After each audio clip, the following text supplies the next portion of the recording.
Hi, a film that I'm maybe a bit late to the game of finally seeing is Tenet, the one summer blockbuster we've had this year. Um, I was very reluctant to see it in the cinema, not because I wasn't looking forward to it, but because we're in the middle of a pandemic. And as you might have gathered from previous videos, I'm staying with my mother, who's in her late 70s. And although she's in generally very good health, obviously I'm not going to take that risk because I'm not an idiot. So I waited until it was out on home video, finally got hold of a copy and watched it last night with my mum, who we had a nice chat about the movie afterwards. Um, Nolan is, of course, well known for films that manipulate the appearance of time, that have flashbacks or multiple timelines. In Tenet, it's fully incorporated into the story, and it's about a secret agent formerly of the CIA who, after his death is faked, is recruited by a secret organization named Tenet to fight in a new Cold War caused by technology that has arrived from the future, allowing the process of time to be inverted and allowing people and objects to travel backwards through time. Um, and this becomes involved with a uh, Russian oligarch played by Kenneth Branagh, who has mysterious plans for this inversion technology and appears to be on the bankroll of mysterious figures in the future. One thing that's been leveled against Nolan's films in the past is that they are very cold, that they are intellectual exercises, and that they lack much in the way of human interest. And this has never been more true than it is of Tenet. I found it to be very cold and very clinical.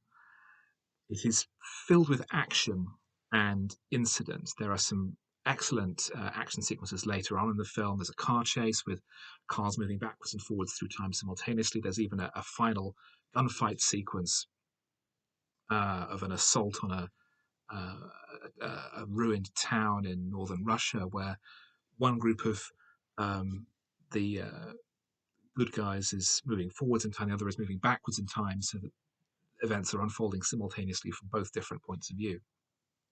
And it's well staged, it's well edited, and quite exciting.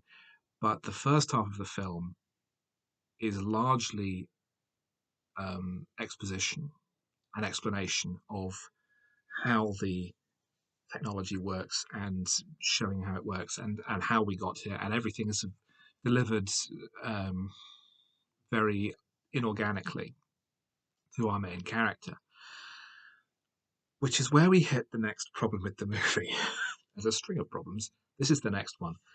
This film has the worst sound mix of any feature film I have ever heard. This is not hyperbole. I have watched crappy B movies that have better sound mixes. A film that I made, which I never even mixed the sound properly, has a better sound mix because in my film you can actually hear what people are saying. The sound levels between background noise, dialogue, and music are completely out of any reasonable kilter for a large part of the movie, to the point where you really have to concentrate and focus to understand what characters in the foreground are saying in conversations that should be easily audible, but they are swamped by background noise and Ludwig Göransson's score. And it's a fine score, but it should be background music. It shouldn't be completely swamping vital information that you need to understand the movie. This is incredibly sloppy and not what you should ever see in a film that cost $200 million. My mother watching it thought that there was something wrong with her hearing, and she was rather gratified when I said that I was having the same problem, and that thousands of people on the internet have said they've had the same problem as well. Um, and the consequent issue is that the very complex script becomes increasingly hard to follow because you have to uh, work on an empirical basis of what's happening from one scene to the next. Um, there are issues regarding the story's complexity. I think there are ideas about the grandfather paradox of if you go back in time and kill your grandfather, would you then exist to go back in time and commit that act? And it's kind of waved away. Andrei Saitor's plan would seem to completely contradict anything that his future paymasters would have in mind, and that's never really explained or dealt with in any detail. Uh, there's essentially just a shrug, and don't worry about this too much. Worry about everything else and all the detailed exposition about how inversion works, about all this technology, about how you have two action sequences happening simultaneously, or the same action sequence happening twice in a row because you see it once forwards and then once backwards. And Sato is also another weak link in the script. He's meant to be this ruthless Russian oligarch, very cold character, but he and so many of the other characters, and all of them really, are very flat and one dimensional. There is no emotional progression during the course of the movie. As I say, it's all action and incident, no drama. There's nothing to get emotionally invested in. The threat that the characters are dealing with is the end of the world. That Sato's plan involves using inversion to bring about the end of the world itself.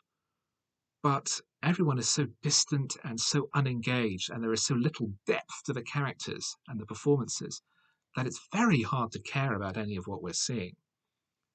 Kenneth Branagh's performance as Sato is really very poor. It's a very generic B movie character.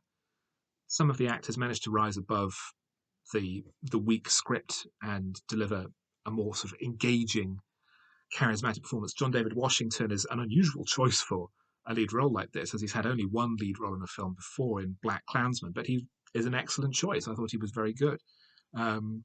Robert Pattinson as his contact in the Tenet group, I thought was, again, a very fine, very original choice. Elizabeth Debicki is adequate, essentially playing the character that she played in the Night Manager television series again. Branagh is reprising his dull performance from Jack Ryan's Shadow Recruit. Michael Caine has a spit and cough cameo, really only because he's Michael Caine. The result is a sloppy script that's more engineered than written. Nolan has spent a decade figuring out how to write this movie, and at no point has he given any thought as to how to write characters that engage with the material, that can engage the audience with the material. The result is an intellectual exercise and like a half-finished thought experiment, like a homework assignment from film studies class. Come up with a complex storyline involving the use of time. Well, you hand this in, and they'd say, yes, this is very good. This isn't a workable script because there's no characters in it. Everyone is just an archetype. That combined with the sloppy production, the sound mix it's just unbelievable that that would be ever seem to be acceptable. I cannot help but question the professionalism of a filmmaker who thinks that this is acceptable. So a bad script, albeit a clever one, but just it's not a script. Um, Badly thought out, rushed maybe production, combined with a distribution plan that seemed to be deliberately engineered to kill as many people as possible, makes me question whether or not Nolan learned anything from the success and acclaim that Dunkirk had, which used the manipulation of time to tell an original story, was emotionally grounded, wasn't saddled with endless exposition, but let the audience engage with the situation on an emotional level. He clearly didn't learn anything from that. So I have to ask, what the fuck does he think he's doing?